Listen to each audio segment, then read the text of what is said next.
Poetry is one of the oldest performing arts around, and in Middlesbrough in particular has a rich history in the United Kingdom, so it was only fitting that Teesside celebrated poetry's legacy by hosting their first ever international poetry event.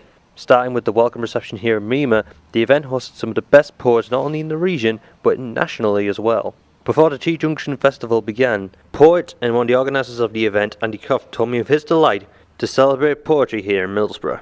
I think we first started talking about it about 2 years ago. We started talking about it seriously about a year ago. So it's been a bit of a sprint really, the last 12 months to get the support from Middlesbrough Borough Council, from the Arts Council, from the university, from Impress, and to get all the presses on board. So to put it together, it's been a bit of a miracle really. We could do with another month before the opening night. Following the welcome reception, the festival hosted the Electric Kool-Aid Cabaret of the Spoken Word, taking place at Middlesbrough Empire. On the same stage as Charlie Chaplin, Dan Leno, Mary Lloyd, Stan Laurel, here we stand in welcoming international poetry to Middlesbrough, and we're going to start. Here we got a glimpse of things to come for the rest of the T-Junction Festival, including performances from such poets as Bob Beagrie and Andy Willoughby, Teesside University lecturers who out with the office to showcase this exciting cabaret. I think it was very important to do. I think it was successful, very successful.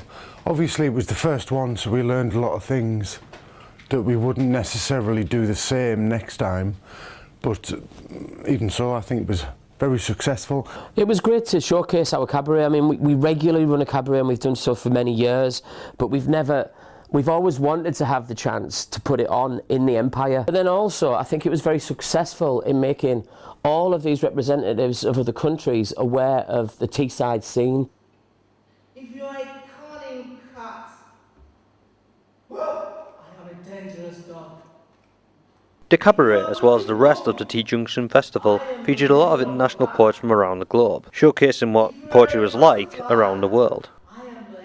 It's named another classical poetry for Gaza.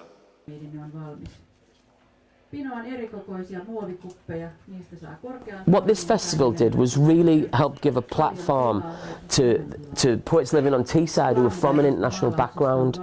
So I really saw how poets from Africa and Syria could shine on a Teesside stage, and it also was because they were performing alongside some local performers at our event.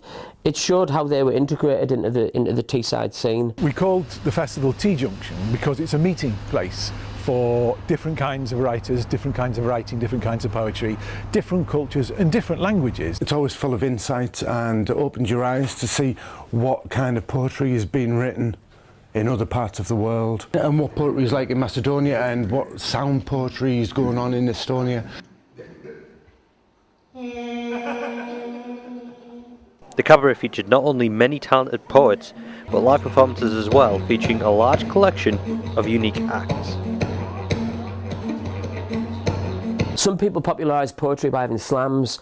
We popularised poetry by using the variety format, where poetry has to stand next to music and other forms and comedy, and it helps make it more popular with audiences. It felt like we were placing our culture into that old popular culture.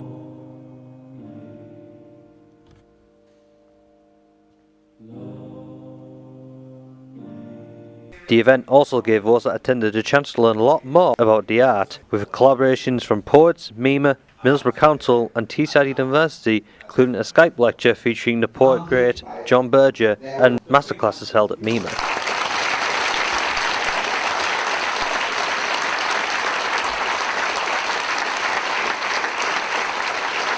It was great to have an event that brought together some collaboration from both the council, from Mima and from the university, and I think that's the way forward.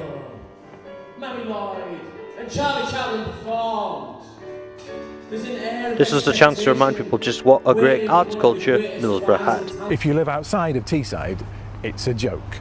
There's so many easy cliche jokes about Teesside being a cultural desert. But if you're a writer of poetry, if you're a reader of poetry and you live in the northeast, you know that Teesside is actually, it's the poetic capital of the northeast. It always has been. In the 30 odd years I've been living in here, living on Teesside, living in Middlesbrough, there's always been a very strong, lively poetry scene. The festival's last day featured events like the book fair in Town Hall and one last rarity showcase to end T-Junction with a bang. My blacksmith yonder, what did you promise me when you lay beside me? También el mal genio de mi padre, el dolor en el lado de mi madre, el lunar sospechoso de mi abuela, el cólico nefrítico de todos. I think overall T-Junction was a big success. It brought in some new audiences and helped consolidate the established audiences on Teesside that have been going to events for years.